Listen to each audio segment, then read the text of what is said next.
Hello, Grace family. Today I'm going to talk to you about Christmas tree decorations. One of my favorite Christmas activities is putting up the Christmas tree. I love pulling out the ornaments one by one and finding the perfect place for them to hang.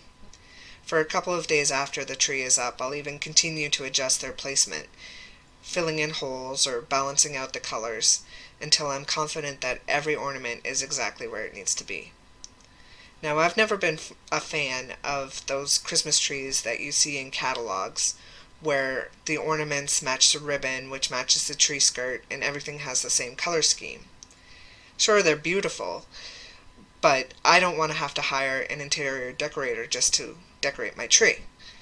Instead, I prefer those kinds of Christmas trees where everything's a little chaotic, where none of the ornaments match and most of them are homemade. But each one tells a story and reminds me of someone or someplace.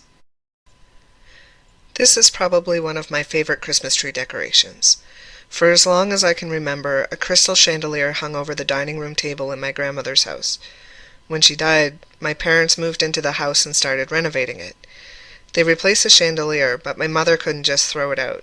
Instead, she took all the dangly crystals off it and made them into Christmas angels. I love them for the way they reflect the light, but also because they remind me of my grandmother.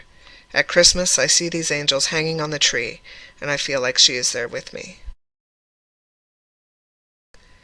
Here are some of my other favorite Christmas ornaments.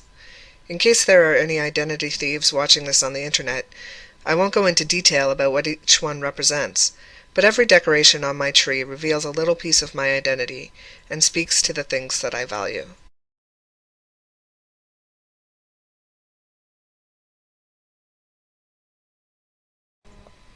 Now picture the Christmas tree as your life, and the ornaments as your attitudes and characteristics. What type of identity are you projecting to the world?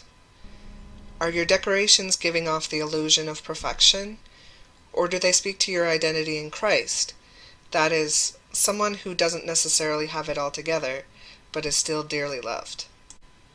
The Apostle Paul used a similar analogy in his letter to the Colossians. He likened our attitudes and characteristics to the clothes we adorn ourselves with. But if you imagine the ornaments as a Christmas tree's jewelry, my illustration isn't that much different. Colossians 3:12-15 says this: "Since God chose you to be the holy people he loves, you must clothe yourselves with tender-hearted mercy, kindness, humility, gentleness, and patience. Make allowance for each other's faults, and forgive anyone who offends you. Remember, the Lord forgave you, so you must forgive others. Above all, clothe yourselves with love, which binds us all together in perfect harmony. And let the peace that comes from Christ rule in your hearts, for as members of one body you are called to live in peace, and always be thankful."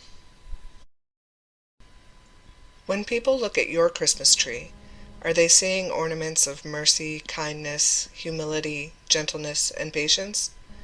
Do you adorn it with forgiveness and love? Is it decorated with peace and thankfulness?